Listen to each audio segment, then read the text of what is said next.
This is Perilous Embraces, Shards of Light, Book 3, A Tale of the Lands of Hope, chronicled by Hahn, and narrated by himself.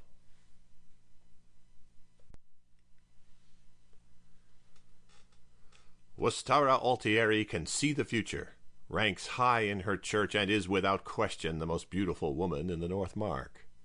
But the prophecy she knows to be true will either break her heart, destroy her home, or end her life. One of the leading lights of Cryssigensian society is Wostara Altieri, the Lavender Lady, high-ranking priestess of the sect of Argan Stargazer. While others see only her dazzling beauty, her eyes are filled with foreknowledge of the future. She willingly risks life and reputation to save her city, but juggling visions, rivals, suitors, and the occasional assassin pushes the real world further from her grasp.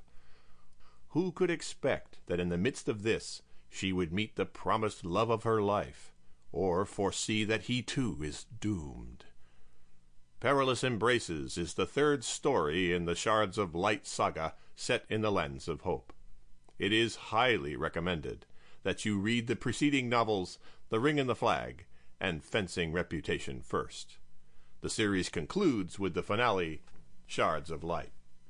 It was first published as an e-book by the Independent Bookworm, and the dedication reads, For Dory, the most beautiful woman in the kingdom, and my future. I hope you enjoy.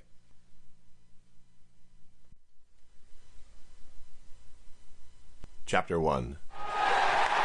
Every step of the way home from the arena to your temple is strewn with chaos. People mill in the streets, telling each other of the coronation delayed as if they hadn't all been there.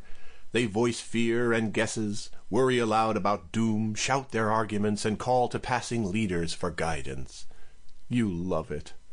The other clerics huddle in their coaches with doors slammed tight, but you draw the litter curtains fully back. Clamor washes the ears, a soothing bath. When people need you, it feeds the fire within. The stargazer entourage around you babbles with the crowd, everyone asking questions and no one waiting for a reply. Remember them all. These are good questions. Half the temple contingent has splintered off by the time the outer grounds come in view, away to confer with their allies in the guilds, with captains in the city guards and curates among the rival temples. Aster's luck to them, there will be no answers there. Lack of confidence was never your problem. I gave you that. The citizen mob clogs all corners and cross streets right to the outer temple walls, some grumbling, many shouting, but most choosing to celebrate anyway.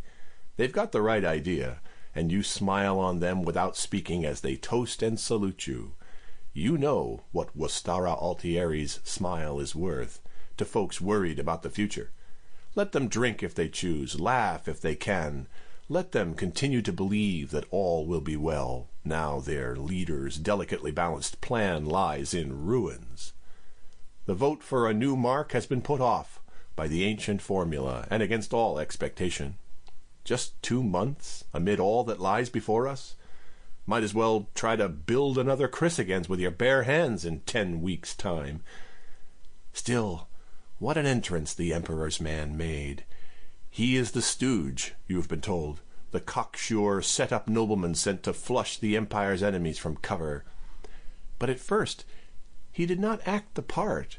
There was something honest, honorable about this captain, steel beneath the sneer.